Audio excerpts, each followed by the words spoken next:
Catecismo da Igreja Católica, os 10 Mandamentos.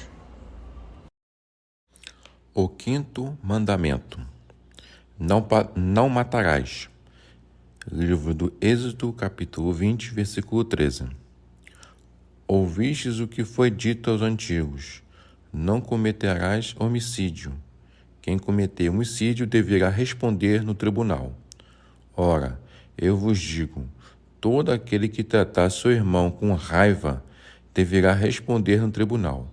Evangelho de Mateus, capítulo 5, versículos 21 a 22. A vida humana é sagrada porque, desde sua origem, ela encerra a ação criadora de Deus e permanece para sempre numa relação especial com o Criador, seu único fim. Só Deus é o dono da vida, do começo ao fim. Ninguém, em nenhuma circunstância, pode reivindicar para si o direito de destruir diretamente um ser humano inocente. 1. O respeito à vida humana. O testemunho da história sagrada. A Escritura, no relato do assassinato de Abel por seu irmão Caim, revela desde o começo da história humana a presença da cólera e da cobiça no homem, consequências do pecado original. O homem se tornou inimigo de seu semelhante. Deus expressa a atrocidade deste fratricídio. Que fizeste? Perguntou ele. Do sol está clamando por mim a voz do sangue do teu irmão. Por isso agora serás amaldiçoado pelo próprio solo, que engoliu o sangue do teu irmão que tu derramaste. Livro do Gênesis, capítulo 4, versículo 10 a 11. A aliança entre Deus e a humanidade está cheia de lembranças do dom divino da vida humana e da violência assassina do homem. Pedirei contas do vosso sangue. Quem derramar sangue humano por mãos humanas terá seu sangue derramado, porque Deus fez o ser humano à sua imagem. Livro do Gênesis, capítulo 9, versículos do 5 ao 6. O Antigo Testamento sempre considerou o sangue como um sinal sagrado da vida. A necessidade deste ensinamento é para todos os tempos. A Escritura determina com precisão a proibição contida no 5º Mandamento: não mates o inocente e o injusto. Livro do Êxodo, capítulo 23 ao 7. O assassinato voluntário de um inocente é gravemente contrário à dignidade do ser humano, à regra de ouro e à santidade do Criador. A lei que proíbe tal homicídio é universalmente válida, obriga a todos e a cada um sempre e em toda parte. No Sermão da Montanha, o Senhor recorda o preceito: não cometerás homicídio. Evangelho de Mateus, capítulo 5, versículo 21. Ele acrescenta a proibição da cólera, do ódio e da vingança. Mais ainda, Cristo diz a seu discípulo que ofereça a outra face e ame seus inimigos. Ele mesmo não se defendeu e disse a Pedro que deixasse a espada na bainha. A legítima defesa. A legítima defesa das pessoas e das sociedades não é uma exceção à proibição de matar o inocente, o que constitui um homicídio voluntário. A ação de defender-se pode acarretar duplo efeito. Um é a conservação da própria vida, o outro é a morte do agressor. Só se quer o primeiro, o outro não. O amor a si mesmo permanece um princípio fundamental da moralidade. É legítimo, portanto, fazer respeitar seu próprio direito à vida. Quem defende sua vida não é culpável de homicídio, mesmo se for obrigado a matar o agressor. Se alguém, para se defender, usar de violência mais do que o necessário, seu ato será ilícito. Mas, se a violência for repelida com medida, será lícito. Não é necessário para a salvação omitir este ato, comedida proteção para evitar matar o outro, porque antes de outrem se está obrigado a cuidar da própria vida. A legítima defesa, além de um direito, pode antes ser um dever grave para aquele que é responsável pela vida de outros. Preservar o bem comum da sociedade exige que o agressor seja impossibilitado de prejudicar a outrem. A este título, os legítimos detentores da autoridade têm o direito de repelir pelas armas os agressores da comunidade civil pela qual são responsáveis. Corresponde a uma exigência de tutela do bem comum o esforço do Estado destinado a conter a difusão dos comportamentos lesivos aos direitos humanos e as regras fundamentais de convivência civil. A legítima autoridade pública tem o direito e o dever de infligir penas proporcionais à gravidade do delito. A pena tem como primeiro objetivo reparar a desordem introduzida pela culpa. Quando essa pena é voluntariamente aceita pelo culpado, tem valor de expiação. Assim, a pena, além de defender a ordem pública e de tutelar a segurança das pessoas, tem um objetivo medicinal. Na medida do possível, deve contribuir à correção do culpado. Pena de morte. Durante muito tempo, o recurso à pena de morte por parte da autoridade legítima após um processo regular foi considerado uma resposta adequada à gravidade de alguns delitos e um meio aceitável, ainda que extremo, para a tutela do bem comum. Hoje, no entanto, está cada vez mais viva a consciência de que a dignidade da pessoa não se perde, nem mesmo após ter cometido crimes gravíssimos. Além disso, difunde-se uma nova compreensão acerca do sentido das sanções penais por parte do Estado. Por fim, foram desenvolvidos sistemas de detenção mais eficazes que garantem a devida defesa dos cidadãos sem, ao mesmo tempo, tirar definitivamente ao réu a possibilidade de se redimir. Por isso, a Igreja ensina, à luz do Evangelho, que a pena de morte é inadmissível, porque atenta contra a violabilidade e a dignidade da pessoa, e se empenha com determinação em prol de sua abolição em todo o mundo. Homicídio voluntário. O quinto mandamento proíbe, por ser gravemente pecaminoso, o homicídio direto e voluntário. O assassino e os que cooperam voluntariamente com o assassinato cometem um pecado que clama ao céu por vingança. O infanticídio, o fratricídio, o parricídio e o assassinato do cônjuge são crimes particularmente graves, devido aos laços naturais que rompem. Preocupações de eugenismo ou de higiene pública não podem justificar nenhum assassinato, mesmo a mando dos poderes públicos.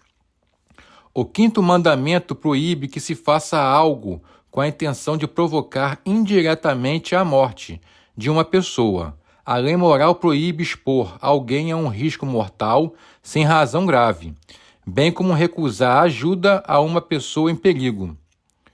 A aceitação pela sociedade humana de condições de miséria que levem à própria morte, sem esforço para remediar a situação, constitui uma injustiça escandalosa e uma falta grave.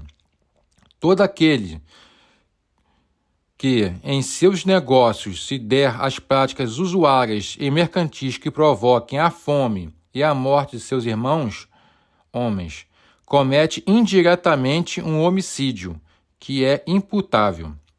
O homicídio involuntário não é moralmente imputável, mas não está isento de falta grave. Quem, sem razões proporcionais, agiu de maneira a provocar a morte, ainda que sem a intenção de causá-la.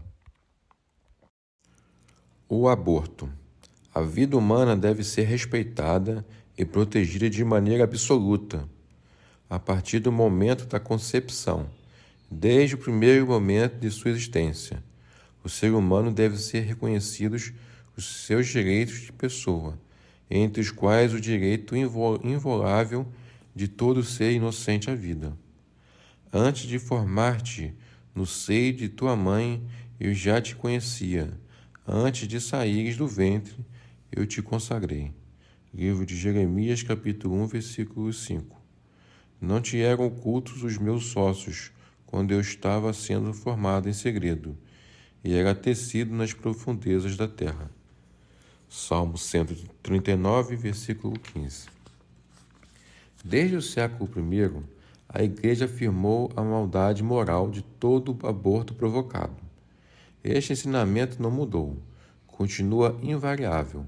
O aborto direto, quer dizer, querido como um fim ou como um meio, é gravemente contrário à lei moral. Não matarás o embrião por aborto e não farás perecer o recém-nascido.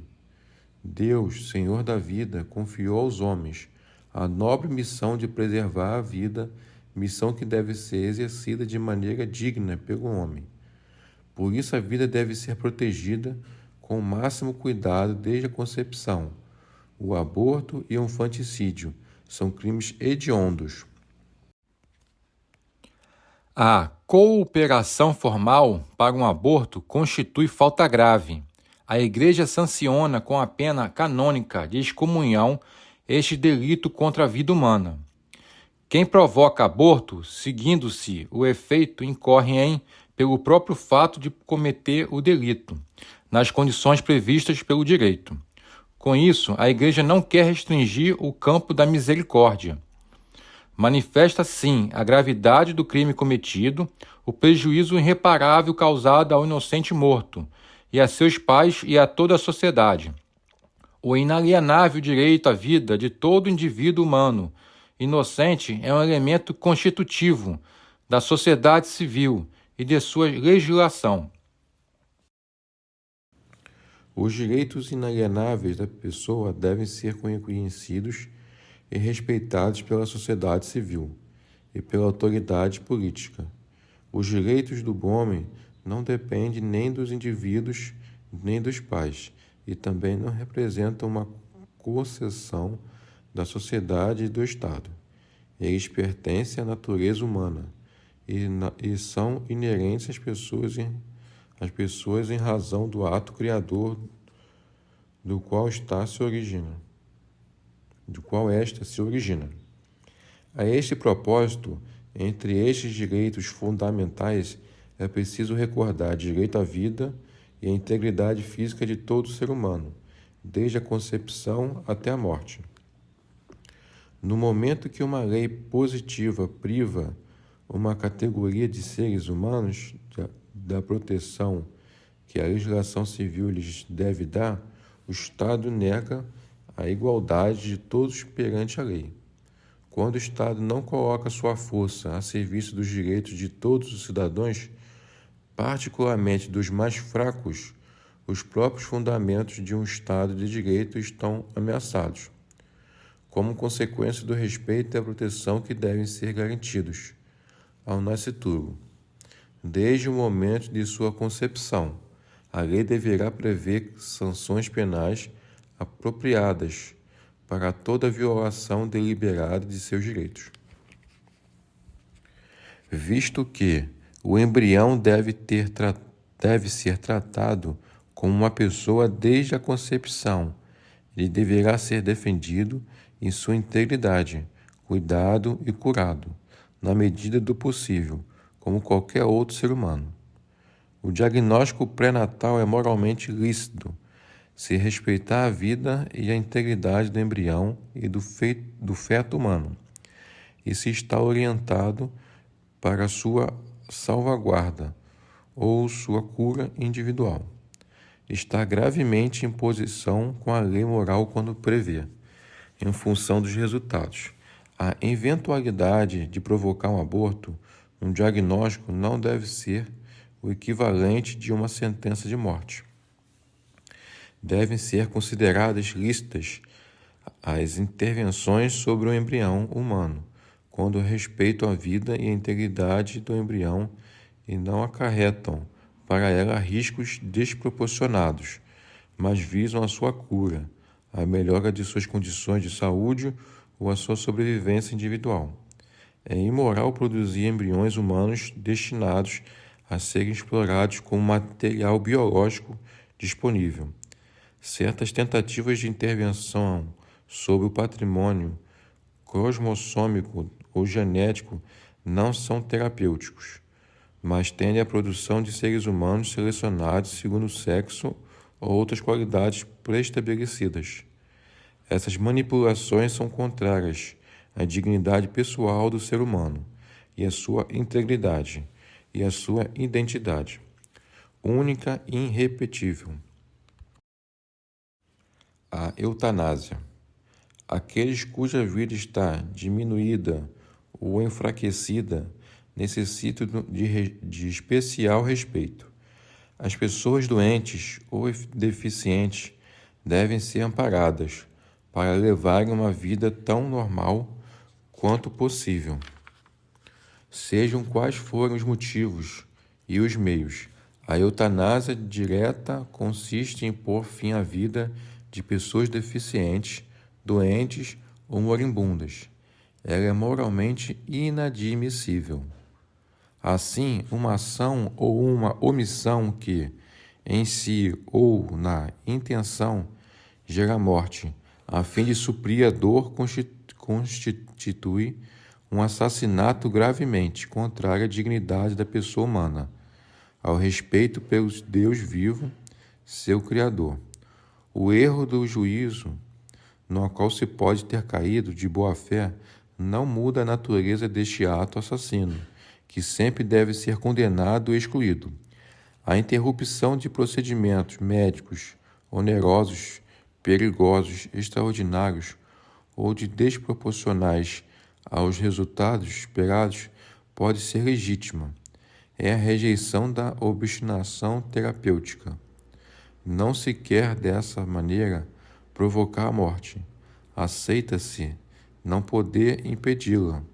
As decisões devem ser tomadas pelo paciente, se tiver a competência e a capacidade para isto. Caso contrário, pelos que têm direitos legais, respeitando sempre a vontade razoável e os interesses legítimos do paciente, mesmo quando a morte é considerada iminente. Os cuidados comumente devidos a uma pessoa doente não podem ser legitimamente interrompidos.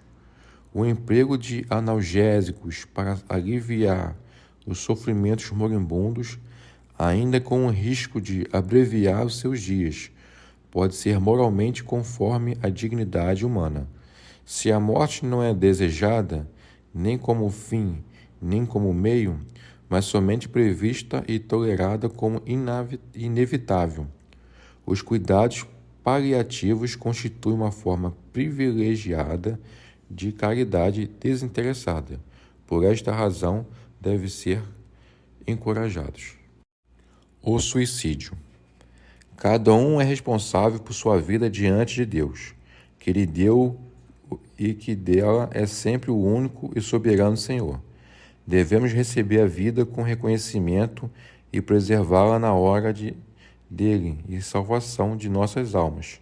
Somos administradores e não os proprietários da vida que Deus nos confiou. Não podemos dispor dela. O suicídio contradiz a inclinação natural do ser humano a conservar, a perpetuar a própria vida. É gravemente contrário ao justo amor de si mesmo. Ofende igualmente ao amor do próximo, porque rompe injustamente os vínculos de solidariedade com a sociedade familiar, nacional e humana, às quais nos ligam muitas obrigações. O suicídio é contrário ao amor de Deus vivo. Se for cometido com a intenção de servir de exemplo, principalmente para os jovens, o suicídio adquire ainda a gravidade de um escândalo. A cooperação voluntária ao suicídio é contrária à lei moral. Distúrbios psíquicos graves, a angústia ou medo grave da provação, do sofrimento ou da tortura podem diminuir responsabilidade do suicida. Não se deve desesperar da salvação das pessoas que se mataram. Deus pode, por caminhos que só Ele conhece, dar-lhes ocasião de um arrependimento salutar. A Igreja ora pelas pessoas que atentaram contra a própria vida. 2. O respeito à dignidade das pessoas. O respeito à alma do outro. O escândalo. O escândalo é a atitude ou comportamento que leva outrem a praticar o mal. Aquele que escandaliza torna-se o tentador do próximo. Atenta contra a virtude e a retidão. Pode arrastar seu irmão à morte espiritual. O escândalo constitui uma falta grave se, por ação ou omissão, conduz deliberadamente o outro a uma falta grave. O escândalo se reveste de particular gravidade em virtude da autoridade dos que o causam ou da fraqueza dos que o sofrem. Foi o que inspirou o nosso Senhor a seguinte maldição: quem provocar a queda de um só destes pequenos que creem em mim, melhor seria que eles amarrassem ao pescoço uma pedra de moinho e o lançassem no fundo do mar. Evangelho de Mateus, capítulo 18, versículo 6. O escândalo é grave quando provocado por aqueles que, por natureza ou por função, devem ensinar e educar os outros. Jesus censura os escribas e os fariseus, os comparando a lobos disfarçados de cordeiros. O escândalo pode ser provocado pela lei ou pelas instituições, pela moda ou pela opinião. Tornam-se, portanto, culpados de escândalo aqueles que instituem leis ou estruturas sociais que levam à degradação dos costumes e à corrupção da vida religiosa, ou a condições sociais que, voluntariamente ou não, tornam difícil e praticamente impossível uma conduta cristã, conforme os mandamentos. O mesmo vale para chefes de empresas que fazem regulamentos que incitam a fraude, para professores que encolerizam os alunos ou para aqueles que, manipulando a opinião pública, a afastam dos valores morais. Quem usa os poderes de que dispõe de tal maneira que induzam ao mal torna-se culpado de escândalo e responsável pelo mal que, direta ou indiretamente, favorece. É inevitável que ocorram escândalos, mas ai daquele que os provoca. Evangelho de Lucas, capítulo 17, versículo 1. O respeito à saúde. A vida e a saúde física são bens preciosos, doados por Deus. Devemos cuidar delas com equilíbrio, levando em conta as necessidades alheias e o bem comum. O cuidado com a saúde dos cidadãos requer a ajuda da sociedade para que haja condições de existência que permitam crescer e atingir a maturidade. Alimento, roupa, moradia, cuidado da saúde, ensino básico, emprego, assistência social. Se a moral requer o respeito à vida corpórea, não faz dela, no entanto, um valor absoluto. Ela se opõe à concepção neopagã, que tende a promover o culto do corpo, a tudo sacrificar-lhe, a idolatrar a perfeição física e o êxito esportivo. Em razão da escolha seletiva que faz entre os fortes e os fracos, tal concepção pode conduzir à perversão das relações humanas. A virtude da temperança manda evitar toda espécie de excesso, o abuso da comida, do álcool, do fumo e dos medicamentos. Aqueles que, em estado de embriaguez ou pelo gosto imoderado pela velocidade, põem em risco a segurança alheia e a própria nas estradas, no mar ou no ar, tornam-se gravemente culpáveis. O uso da droga causa gravíssimos danos à saúde e à vida humana. Salvo indicações estritamente terapêuticas, constitui falta grave. A produção clandestina e o tráfico de drogas são práticas escandalosas. Constituem cooperação direta com o mal, pois incitam a prática gravemente contrárias à lei moral. O respeito à pessoa e à pesquisa científica. As experiências científicas, médicas ou psicológicas em pessoas ou grupos humanos podem concorrer para a cura dos doentes e para o progresso da saúde pública. A pesquisa científica de base e, também, a pesquisa aplicada constituem uma expressão significativa do domínio do homem sobre a criação. A ciência e a técnica são recursos preciosos postos a serviço do homem e promovem seu desenvolvimento integral em benefício de todos. Não podem, contudo, indicar sozinhas o sentido da existência e do progresso humano. A ciência e a técnica estão ordenadas para o homem, do qual provém sua origem e seu crescimento. Portanto, encontram na pessoa e em seus valores morais a indicação de sua finalidade e a consciência de seus limites. É ilusório reivindicar a neutralidade moral da pesquisa científica e de suas aplicações. Além disso, os critérios de orientação não podem ser deduzidos nem da simples eficácia técnica, nem da utilidade que daí possa derivar para uns em detrimento dos outros, e muito menos para as ideologias dominantes. A ciência e a técnica exigem, pelo seu próprio significado intrínseco, o respeito incondicional dos critérios fundamentais da moralidade.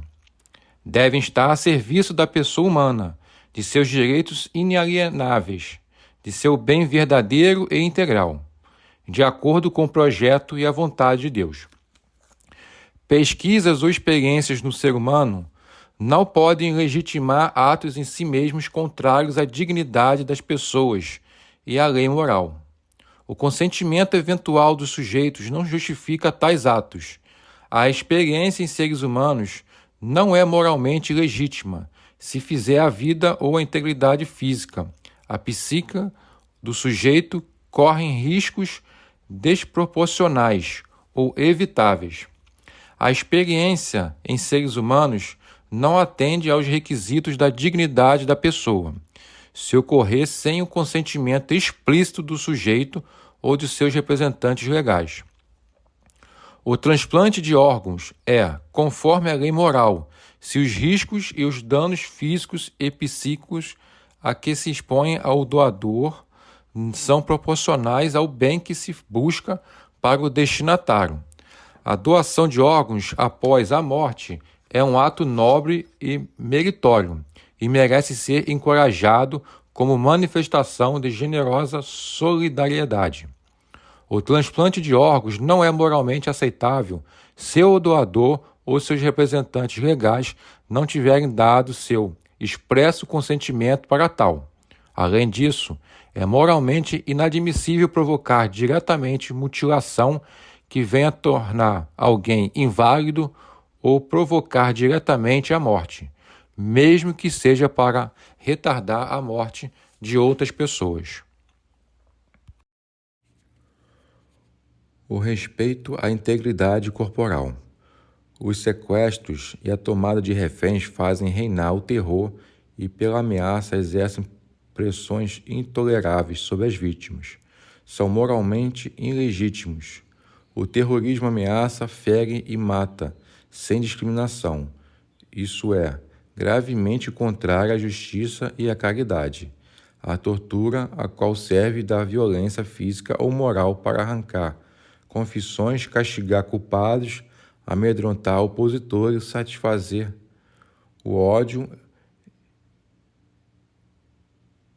É contrário ao respeito pela pessoa e pela dignidade humana, fora das indicações médicas, de ordem estritamente terapêuticas, amputações, mutilações, esterilizações diretamente voluntárias, praticadas em pessoas inocentes são contrárias à lei moral. Em tempos passados, práticas cruéis foram comumente utilizadas por governos legítimos para manter a lei e a ordem, muitas vezes sem protesto dos pastores da igreja, os quais adotaram eles mesmos nos próprios tribunais prescrições do direito romano sobre a tortura. Ao lado destes fatos lamentáveis, a igreja sempre ensinou o dever de clemência e misericórdia. Proibiu aos clérigos derramarem sangue. Em tempos recentes, ficou evidente que essas práticas cruéis não eram nem necessárias para a ordem pública, nem estavam de acordo com os direitos legítimos da pessoa humana. Ao contrário, essas práticas conduzem às piores degradações. É preciso trabalhar para a sua abolição. É preciso orar pelas vítimas e por seus algozes. O respeito aos mortos. Deve-se dispensar atenção e cuidado aos moribundos, para ajudá-los a viver seus últimos momentos na dignidade e na paz. Deve também ser ajudados pela oração dos familiares. Esses cuidarão para que os doentes recebam, em tempo oportuno, os sacramentos que preparam para o encontro com Deus vivo. Os corpos dos defuntos devem ser tratados com respeito e caridade na fé, e na esperança e na ressurreição. O enterro dos mortos é uma obra de misericórdia corporal, que honra os filhos de Deus, templos do Espírito Santo. A autópsia de cadáveres pode ser moralmente admitida por motivos de investigação legal ou de pesquisa científica. A doação gratuita de órgãos após a morte é legítima e pode ser meritória. A Igreja permite a cremação se esta não manifestar uma posição contrária à fé na ressurreição dos corpos. 3. A salvaguarda da paz. A paz. Ao lembrar do preceito, não cometerás homicídio, Evangelho de Mateus, capítulo 5, versículo 21. Nosso Senhor pede a paz do coração e denuncia a imoralidade da cólera assassina e do ódio. A cólera é um desejo de vingança. Desejar a vingança para o mal daquele que é preciso punir é ilícito, mas é louvável. Impor uma reparação para a correção dos vícios e a conservação da justiça. Se a cólera chega ao desejo deliberado de matar o próximo ou de feri-lo com gravidade, atenta gravemente contra a caridade, constituindo pecado mortal. O Senhor disse: todo aquele que tratar seu irmão com raiva deverá responder no tribunal. Evangelho de Mateus, capítulo 5, versículo 22. O ódio voluntário é contrário à caridade. O ódio ao próximo é o pecado quando o homem quer deliberadamente seu mal. O ódio ao próximo é um pecado grave quando a ele se deseja deliberadamente um grave dano.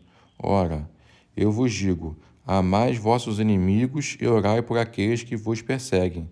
Assim vos torneis filhos do vosso Pai, que estás nos céus. Evangelho de Mateus, capítulo 5, versículos do 44 a 45. O respeito e o desenvolvimento da vida humana exigem a paz. A paz não é somente a ausência de guerra e não se limita a garantir o equilíbrio das forças adversas. A paz pode ser obtida na terra sem a salvaguarda dos bens das pessoas, sem a livre comunicação entre os seres humanos. O respeito pela dignidade das pessoas e dos povos, a prática assídua da fraternidade e a tranquilidade da ordem, fruto da justiça. Livro de Isaías, capítulo 32, versículo 17. E efeito da caridade. A paz terrestre é a imagem e o fruto da paz do Cristo, o príncipe da paz, messiânica. Livro de Isaías, capítulo 9, versículo 5. Pelo sangue de sua cruz, Ele matou a inimizade da própria carne, reconciliou os homens com Deus e fez de sua igreja o sacramento da unidade do gênero humano, de sua união com Deus. Ele é a nossa paz. Ele é a nossa paz. Efésios capítulo 2, versículo 14. Cristo proclama: felizes os que promovem a paz. Evangelho de Mateus capítulo 5, versículo 9.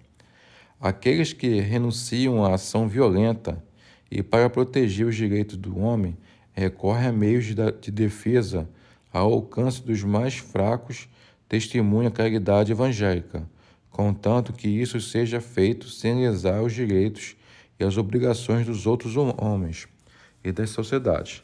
Atestam legitimamente a gravidade dos riscos físicos e morais do recurso à violência, que causam mortes e ruínas.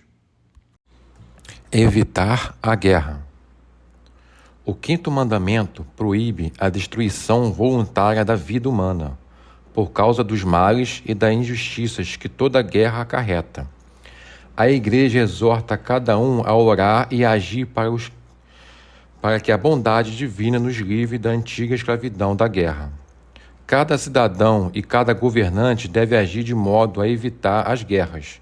Enquanto, porém, houver perigo de guerra, sem que exista uma autoridade internacional competente e dotada de forças suficientes e esgotados todos os meios de negociação pacífica, não se poderá negar aos governos o direito de legítima defesa. É preciso considerar com rigor as condições estritas de uma legítima defesa pela força militar. A gravidade de tal decisão a submete a condições rigorosas de legitimidade moral. É preciso, ao mesmo tempo em que o dano infligido pelo agressor à nação ou à comunidade de nações seja durável, grave e certo.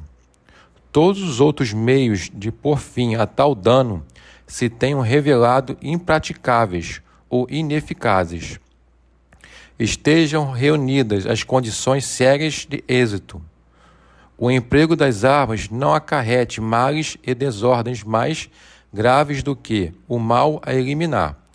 O poderio dos meios modernos de destruição pesa muito na avaliação desta condição. Estes são os elementos tradicionais enumerados na chamada doutrina da guerra justa. A avaliação dessas condições de legitimidade moral cabe ao juízo prudencial daqueles que estão encarregados do bem comum. Os poderes públicos, neste caso, têm o direito e o dever de impor aos cidadãos as obrigações necessárias à defesa nacional. Aqueles que, na vida militar, se dedicam ao serviço da pátria, estão a serviço da segurança e da liberdade dos povos. Se retamente cumprem seu dever, concorrem verdadeiramente para o bem comum das nações e para a manutenção da paz. Os poderes públicos devem prever equitativamente o caso daqueles que recusam o emprego das armas por motivo de consciência, os quais, porém, continuam obrigados a servir sobre a outra forma a comunidade humana. A Igreja e a razão humana declaram a validade permanente da lei moral durante os conflitos armados. Quando, por infelicidade, a guerra já se iniciou, nem tudo se torna lícito entre as partes inimigas. É preciso respeitar e tratar com humanidade os não combatentes, os soldados feridos e os prisioneiros. Os atos deliberadamente contrários ao direito dos povos e aos seus princípios universais, como as ordens que os determinam, constituem crimes. Uma obediência cega não é suficiente para excusar os que submetem a estes atos de ordens. Portanto, o extermínio de um povo, de uma nação ou uma minoria étnica deve ser condenado como pecado mortal. Deve-se moralmente resistir às ordens que impõem um genocídio. Qualquer ação bélica que tenha em vista a destruição indiscriminadamente de cidades inteiras ou de vastas regiões com seus habitantes é um crime contra Deus e contra o próprio homem, a ser condenado com firmeza e sem hesitações. Um dos riscos da guerra moderna é dar ocasião aos possuidores de armas científicas, principalmente atômicas, biológicas ou químicas, que cometerem tais crimes. A acumulação de armas parece a muitos uma maneira paradoxal de dissuadir da guerra os eventuais adversários. Vem nisso o mais eficaz dos meios suscetíveis de garantir a paz entre as nações. A estes meios de dissuasão são feitas severas restrições morais. A corrida dos armamentos não garante a paz. Longe de eliminar as causas da guerra, há o risco de agravá-las. O dispêndio de riquezas fabulosas na fabricação de novas armas impede de socorrer as populações indigentes e entrava o desenvolvimento dos povos. O superarmamento multiplica as razões de conflitos e aumenta o risco de esses conflitos se alastrarem. A produção e o comércio de armas afetam o bem comum das nações e da comunidade internacional. Por isso, as autoridades públicas têm o direito e o dever de regulamentá-los à busca de interesses privados ou coletivos. A curto prazo, não pode legitimar empreendimentos que fomentem a violência e os conflitos entre as nações e que comprometam a ordem jurídica internacional. As injustiças, as desigualdades excessivas de ordem econômica ou social, a inveja, a desconfiança e o orgulho que graçam entre os homens e as nações ameaçam incessantemente a paz e causam as guerras. Tudo que for feito para vencer essas desordens contribui para edificar a paz e evitar a guerra. Pecadores que são os homens vivem em perigo de guerra, e este perigo os ameaçará até a volta de Cristo. Mas, na medida em que, unidos pela caridade, buscam superar o pecado, superarão igualmente as violências, até que se cumpra a palavra. Devem fundir suas espadas para fazer bicos de arado, fundir as lanças para delas fazem foices. Nenhuma nação pegará em armas contra a outra e nunca mais se treinarão para a guerra. Livro de Isaías, capítulo 2, versículo 4. Resumindo, em sua mão está a alma de todo ser vivo, o espírito de toda a carne mortal. Livro de Jó, capítulo 12, versículo 10. Toda a vida humana, desde o momento da concepção até a morte, é sagrada, porque a pessoa humana foi querida por si mesma, à imagem e à semelhança do Deus vivo e santo. O assassinato de um ser humano é gravemente contrário à dignidade da pessoa e à santidade do Criador. A proibição de matar não abroga o direito de tirar a um opressor injusto a possibilidade de prejudicar. A legítima defesa é um dever grave para quem é responsável pela vida de outros ou pelo bem comum. Desde a concepção e a criança tem o direito à vida. O aborto direto, isto é, que se quer como um fim ou como um meio, é uma prática infame, gravemente contrária à lei moral. A Igreja condena com a pena canônica de excomunhão este delito contra a vida humana, visto que deve ser tratado como uma pessoa desde a sua concepção. O embrião deve ser definido em sua integridade, cuidado e curado, como qualquer outro ser humano. A eutanásia voluntária, sejam quais forem as formas e os motivos, constitui um assassinato. É gravemente contrária à dignidade da pessoa humana e ao respeito de Deus vivo, seu Criador. O suicídio é gravemente contrário à justiça, à esperança e à caridade. É proibido pelo 5º mandamento. O escândalo constitui uma falta grave quando, por ação ou por omissão, leva deliberadamente o outro a pecar gravemente. Por causa dos males e das injustiças de toda a guerra acarreta. Devemos fazer tudo o que for razoavelmente possível para evitá-la. A Igreja ora: da fome, da peste e da guerra, livrai-nos, Senhor. A Igreja e a razão humana declaram a validade permanente da lei moral durante os conflitos armados. As práticas deliberadamente contrárias ao direito dos povos e aos seus princípios universais constituem crimes. A corrida armamentista é uma praga extremamente grave da humanidade e lesa os pobres de maneira intolerável. Felizes os que promovem a paz, porque serão chamados filhos de Deus. Evangelho de Mateus, capítulo 5, versículo 9.